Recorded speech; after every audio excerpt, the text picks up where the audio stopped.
Nakukuha mo talaga yung pitik, yung inis ng tao, which is magaling naman kasi content mo.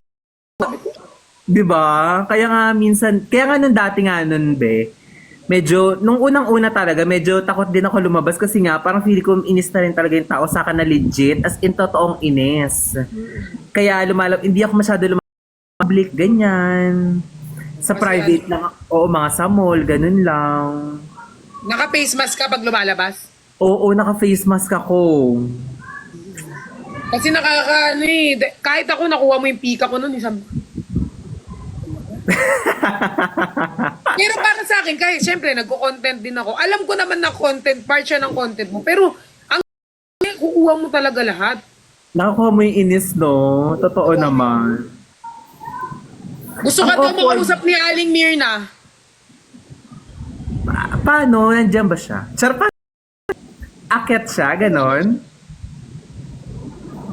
Ayan na si Mama Mirna. Hi po! Hoy, kala ko si Nico! Alay! Ay, Tito Mars! Hello po! Kamusta Para na po? mabitawan ko pa yung niluluto Ma, yan ko. yung pinaka hindi ko gustong na sinabi mo. Siniko ka naman dyan. Akala ko Tito nga si Mars Nico. Kasi pinapa-invite nila ako. Hoy, Tito Mars, si- kamusta ka na? Okay naman po. Pasensya na po. Nagbago na siya, ma. Inaway mo ba ako? Kasama ba ako sa inaway mo? Hindi, hindi, Naway- hindi. Ay, hindi. Pero parang meron kang ano. Parang parinig lang. Parinig. Nagbagong buhay ka na? Yes po, nagbago na po ako. Mabuti naman. Mababait naman ang timbardagulan, kaya... Oo nga. Oo, yun nga po, mabait naman po pala. Kasi una ko nakausap si Fokera, tas ito si Perlas, ganyan. Tas okay naman. Pala. mabuti yan. Nagsorry ka. Yes. Nagsorry na po ako. Sabi ko, tsaka mga nagawa ko kasalanan. Alam mo ba, hindi to eme-eme ha? Nung nakita kita, nag-live ka kay Miss Catering, gusto kitang makausap. Ayun noon sino nga ito? The finest. Oo, ni Pines. Sabi ko, bakit makausap si ano? Kasi sabi ko, baka hindi ikaw yung totoong Tito Mars yan. Sabi ko, baka lang. Opo. Oo po kasi content lang naman. Kaya nga sabi ni Perlas, nagigets niya, pero nakakainis talaga. Oo, lalo na sa sardinas. Gusto ko anuhin. Ako hindi naman. Basta yung mga content niya kasi kahit alam content, nakukuha niya talaga yung pika. Good. Hindi talaga ang taas ng engagement niya, pero talagang mga ano ng inis ng tao. Oo, kuha mo yung buwisit ng tao. Totoo na. Totoo naman yun, Aling Mirna. Oo, pero Kaya sabi ko, sabi ko magbabago na ako eh. oo, pero at least, at saka yung ano mo, yung mga content mo, hindi lang naman kami ang inaano mo, pinupuna, ang bardagulan, may mga issue pa. Diba? Yes. Totoo naman po yan. Pero ngayon, ganun pa rin naman po yung ginagawa ko, pero maayos na yung pagsasalita ko. Kumbaga, inaayos ko na siya, hindi na siya pagalit, ganun. Di ba buti naman kasi di ba parang kasi ngayon ang Pilipinas nakakalungkot ang mga balita parang tayong mga Pinoy ang nagapatayan. Totoo. Halos araw-araw hindi mo nakawawa ang Pilipinas ngayon. Alam mo na stress din ako malita yung kapwa mo Pilipino ang mga patay sa iyo. Di ba nakakalungkot? Totoo naman yan. Kaya yun dapat sana di ba minsan magmahalan tayo. Pag nagkakamali ka, di ba? Ano din, bigyan din ng second chance. Nagagupit kasi ako ng karne. Oo nga. Pinapakain ko Deserve muna. naman mabigyan ng second chance kasi ano. Ano na ang ganap mo dito, Mars? Ganun pa rin, ma. Same. Si Fokurat nandito. Enjoy mo si Pukirat. Mag-reunion tayo ng mga ano. Wait lang. At saka meron tayong mga ugali, di ba? Hindi ko sinasabi ding mabait ako. May pagkaano din ako, may pagkademonyo din ako. Palamura nga ako eh. Pero may ugali din tayong ano, bawat isa may kanya-kanya tayong ugaling may kabaitan din. Ano? Demonyong may pagkaanghel. Anong tawag ba doon? Yes. Ganun. Tito Mars, ano nang kalagayan ng puso mo? Tanungin kita. Single ka ba? Ayos naman po. Same. Single ka ba? Kagaya ni Perlas. Hindi ako single. Hindi ka latest sa mga update sa puso ni Perlas. Ay, sorry. Hindi na. Ay, parang napanood kasi ako sa internet. parang late na ata yun, yung sa podcast. Parang matagal na pala yung napanood ko na yun. Magagalit ang Nicolas. Bago lang. Perfect. Yes, ako, very single ngayon. No, ngayong February. Magba-Valentine's pa naman na. Kaya nga, ako din, single. Nanahimik ka pero last ng silanganan. Hindi ka single. Wala desisyon. Single pa ma, kasi ano lang yan, friendly. Friends. Ay di ano tayo, hagisan natin ang labintador yung magdi-date. Mga bitter kami. Walang magdi-date sa February 14. Dahil kami tuyo din.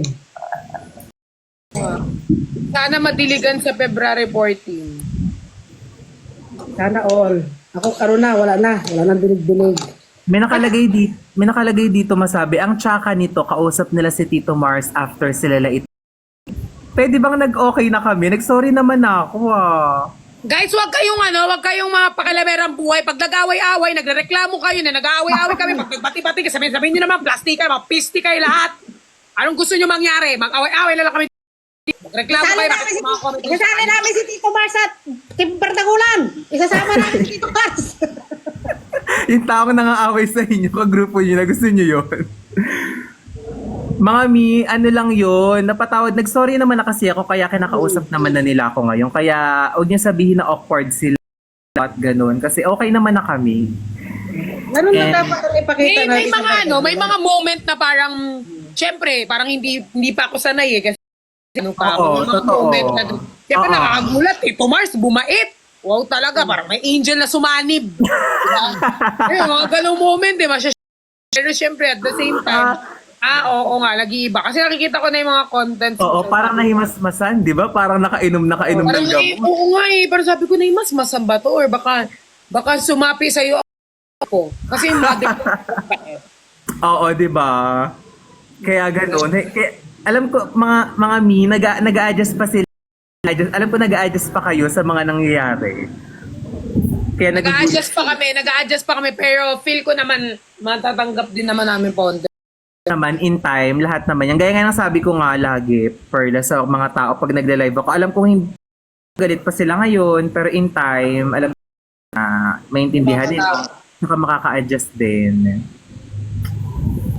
Kasi forgiveness is the peace of mind. Kasi puro piece of shit na tayo sa buhay eh. So need natin ang peace of mind. Naman yan. Wala namang problema eh, di ba? Kung mag-sorry si Tito Mars sa mga nasaktan niya. Deserve naman ang tao ng parang kahit tayo mga Pinoy, tayo na lang magmahalan, oh. Magpatayan na nga tayo dyan. Tapos gusto nyo yung TikTok, gusto nyo puro away pa. Totoo naman yan. Kita naman ninyo si Tito Mars, yan ang nagpakumbaba eh. Anong gusto nyo? Mag-away kami para yung magpatayan kami. Yun na, feeling ko yun yung gusto nila, yung mag-aaway sa... Feel ko nga pag nag-away-away tayo ngayon, naabot ng 10K yung views ko eh. Totoo naman. Guys, ganyan. Hindi naman pinipilit ni Tito Mars na tanggap.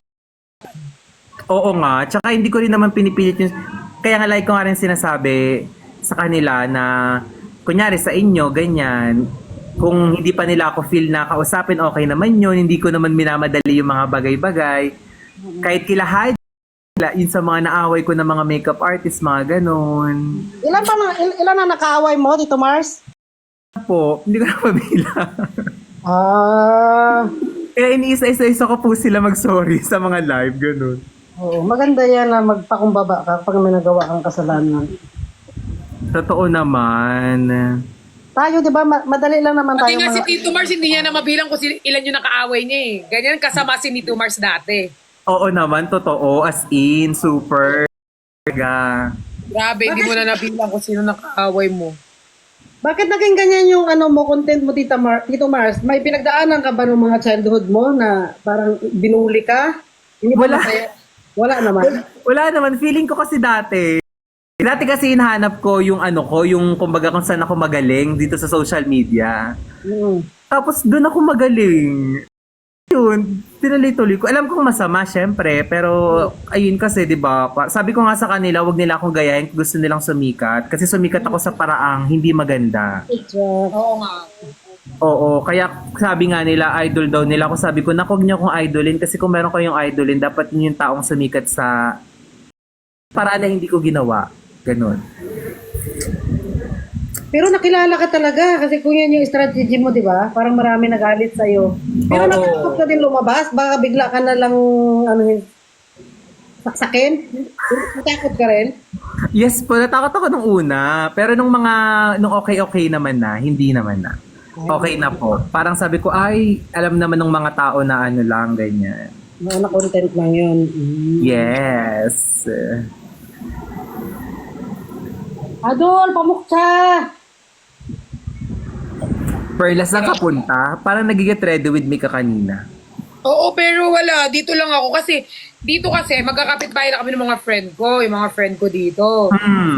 Kapag kailangan nag-aayos ako. Kasi minsan biglang mag-chat yung mga yan, mga 9 o'clock. Oy, labas tayo, kain, ganun. So, Ay, kailangan oo nga. ready na ako. Lagi kasing... Perfect. Totoo yan. Walang Ay. araw na walang invite eh. So, everyday siya. Diba? Everyday labas. Bongga. Everyday gas. Everyday gastos.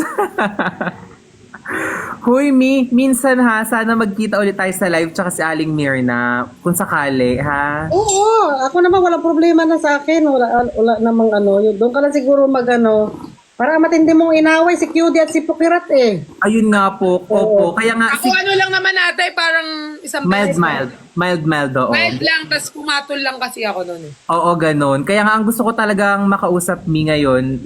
Makausap talaga. I mean, gusto ko talaga makasama sa live ngayon kasi kay Fukerat okay na eh. Nagsorry na din ako sa mama niya. Gusto ko makausap si QD para makausap ko siya na gusto ko maghingi ng sorry, ganun.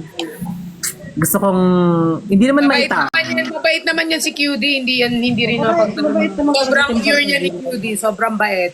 Totoo naman, totoo naman. Kaya nga, hindi ako sa mga pinagsabi ko sa kanya, kaya nga gusto ko din talaga mag-sorry sa kanya. Oo. Para Kasi sa Timbardagulan kami noon, siyempre noong time noon na inaatake mo, nagkampihan na rin kami niyan. Yes po. Which is okay lang naman sa kasi parang naintindihan ko din naman kasi syempre ginawa ko yun sa inyo magkakapamilya kayo, 'di ba? So syempre ganun talaga. Lalo kay Pukirat, di ba? Si Pukirat kasi parang malapit din yan sa akin na yung maramdaman mo na galing sa hirap. Totoo. Oo. Kaya okay naman si Fukirat, medyo malakas lang yung energy niya. Nung nakaraan kasi hindi ako makahabol sa energy niya. Parang sabi ko, ilang taong ka na ba? Taas na energy mo. Talagang energy ni Fukirat, malakas din yung tama nun. Totoo. Parang Mas pinagsimula sa bardagulan talaga. Yung sa amin naman, biruan lang na bardagulan, murahan, ganon. Hindi sa totoo. Ayun lang. So, dito na ako mga kasi may ayusin ko pa yung pinagkainan ko. Kasi kanina, minakalive kasi ako makain. Oo nga, nakikita ko nga lagi ako kumakain. Oo, lagi ako kumakain. Tapos yung hugasin ko, nandito na siya. Kailangan ko na siya hugasan. Sige, go! Thank you for Mir na sana next time po ulit. Thank you din sa mga nanood sa amin. Oh, thank you. Bye-bye. Salamat.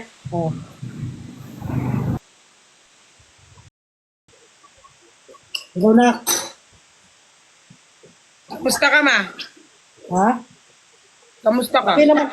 Nagulat ako. Buang dito mga viewers na to. Ito ba sinabi nila si Tito Mars? Kala ko si Nico.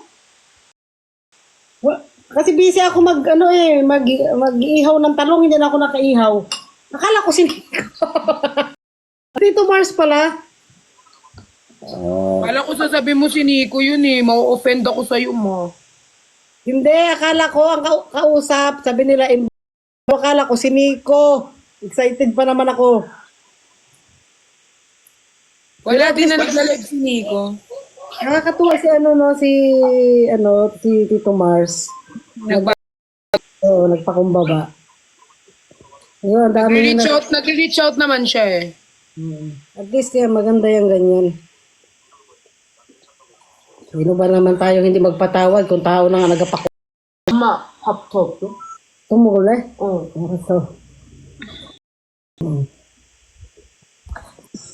Sana daw kung totoo. Bahala na siya kung totoo. Hindi. Basta kami, totoo na. Ako totoo sa sarili ko. Wala na akong problema.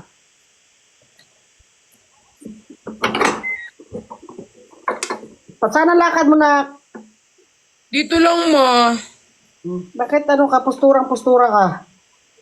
Alam mo, mayayayain. Wow, sana all.